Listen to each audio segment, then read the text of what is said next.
I just have a question, which is like, how do you lick a boot?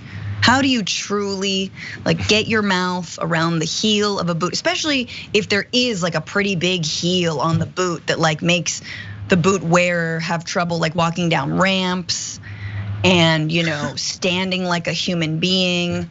How do you get your mouth around Donald Trump's boot to lick it? Well, Governor Ron DeSantis has kind of a good idea on how you do that. So Florida Governor Ron DeSantis just signed a first in the nation bill that can penalize tech companies for deplatforming politicians. The legislation states that platforms can only suspend accounts for 14 days and will be fined as much as $250,000 per day for violations. The bill, believed to be the first of its kind, will take effect on July 1st. So, is this about Donald Trump? No, of course not. According to a statement from DeSantis, quote, "The bill is for everyday Floridians." Do we buy that, JR? All those Floridians that, first of all, I know you can get to the details of the kind of people that this is actually protecting, but that line, I was watching a piece of that press conference yesterday. That line got a standing ovation applause line when he was asked, so is this about Donald Trump? Because Donald Trump is now a Florida resident, as we already know. Donald Trump has been deplatformed off of Twitter and all the rest of them.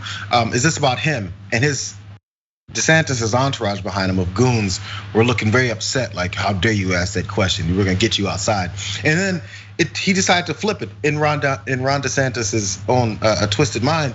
This was a good moment for him because he said, no, it's about all Floridians. And by the way, since we're talking about Donald Trump, you're gonna deplatform him, but look, you let the Ayatollah Khamenei just run rampant talking about Jews all the time. So, and then everybody stood up and went crazy like it was just the devastating line of the year.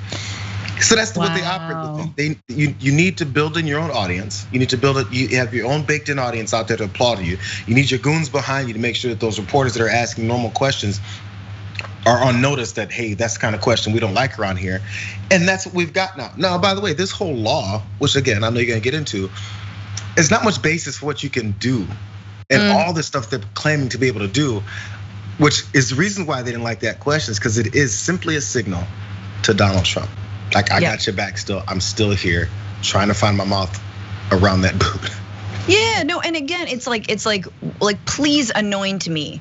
Once again, it's like, I mean, Matt Gaetz, I don't think he's gonna be next in line, but we are waiting, like, who is the former president going to anoint as his successor? Spoiler, no one, it's gonna be him. He wants it to be him no matter how much of a crash and burn a presidential campaign might be, more so than the last one.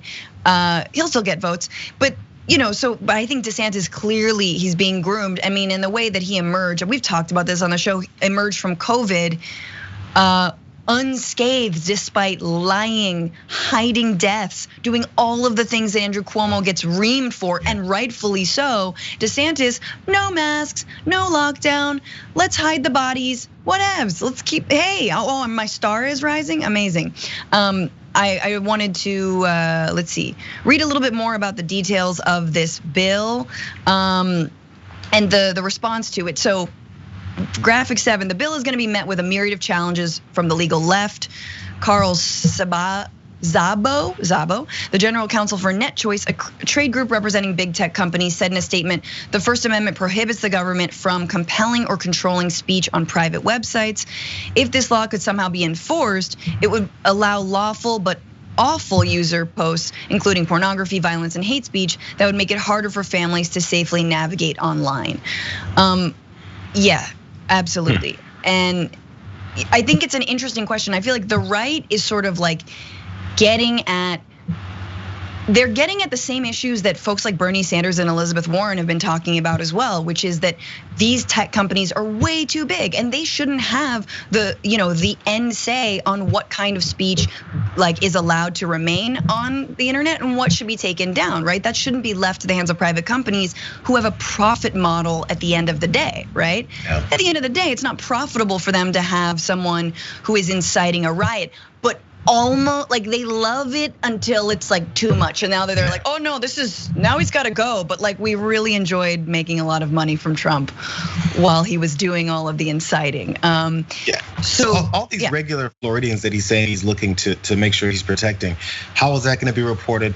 You're doing all this for the funding and making sure you're finding these social media companies for regular Floridians for saying what? What is it that they're saying that they can lead to any kind of problem that these social media companies would have? I don't know, maybe I missed it, but none of that was very well like spoken at this whole event. So again, I'm not sure how you can look at this and then go, yeah, he's speaking for me, because there's carve-outs for huge corporation. One in particular. Oh yes. I don't think it's just regular Floridians. It's again, I mean, it's so blatant. You can say one thing, and then if someone reads the first 2 sentences of any article about it, they can discover the real thing. I don't know why we can't just have that normalcy in this country. It's so odd to me. I didn't read every detail of this whole thing. I don't know the entire 22 pages or whatever he did for this whole thing, but I do know what it has in it, because people that do read it give you a nice recap without any kind of biases that you can, claim is fighting against your real beliefs on the subject.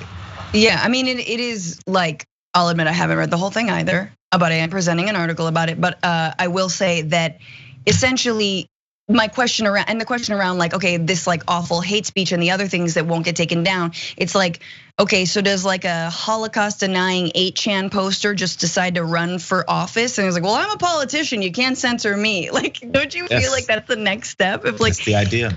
Right, like if YouTube takes down a Steven Crowder video, he'll be like, well, I'm running for office, so you get fined. Like, so random. It'll happen.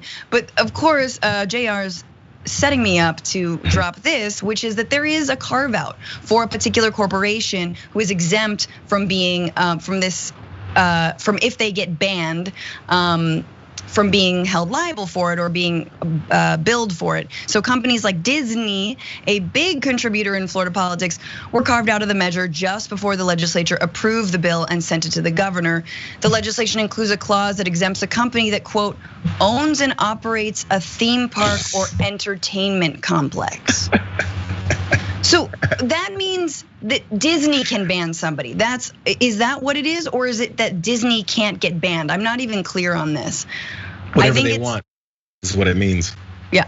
It's whatever they want. And also, again, the reason why this has no basis for any of it, because it's not gonna survive in any kind of court challenges, which it won't, is because I'll quote Corbin Barthold, since I'm not an attorney. So he's a Internet Policy Council, nonprofit think tank, Tech Freedom. This is a First Amendment train wreck he talks about. So it's no different than when, like he says this, it's no different when a newspaper or someone like has a certain standard that they want on with their companies, the way that they present things. This is a First Amendment issue for these same companies that do the same as well. So they can tell you, we don't allow this kind of speech on our website. We don't allow lies. We don't allow blatant disregard for democracy. We don't allow people to coalesce and put together maybe an insurrection in the United States, things like that. We can block people from doing those things, or we don't care who you are. You can be president of the United States, but if you're part of trying to make sure that you solidify your power as a dictator in this country that's not supposed to have one, we can keep you from using us to get to that means. I don't know why that's a hard thing to understand. Absolutely. I mean, it also like flies in the face, Disney's been in the crosshairs of like so many right wingers, whether it's changes made to the rides to make them more, quote unquote woke / not racist, or firing of Gina Carano from The Mandalorian. Like, everybody hates Disney, and Disney is like incredibly concerned about its image, maybe to a fault, maybe too much. But Ron DeSantis is basically saying, no, we'll protect you from banning anyone you want. We've got you. You can do whatever you want, because obviously, you help out. Well, we give you tax kickbacks. We've got an agreement. Once in a while, a child gets eaten by an alligator at your park. It's fine, we won't talk about it. Such a crazy story. But obviously, this is so scary. This is at a moment, DeSantis doesn't care about the First Amendment for some people. The Democrats in the state fired back with a statement talking about the anti-riot bill that was passed by DeSantis recently, which basically criminalizes protests specifically aimed at BLM demonstrators.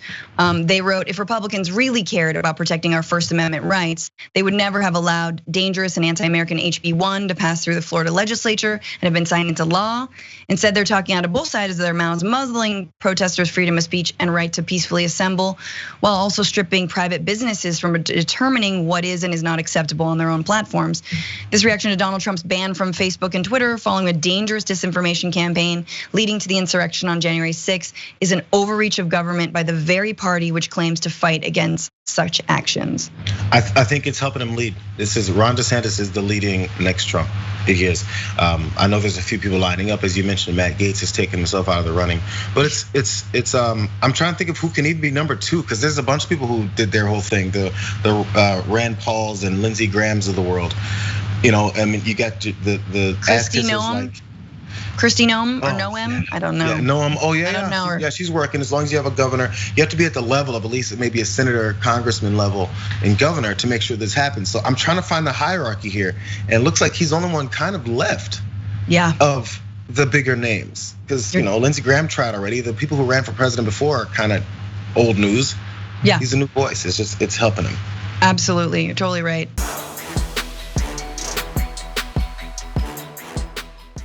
Check out the Damage Report podcast each day, wherever you get your podcasts, whether Pocket Casts or Stitcher or iTunes.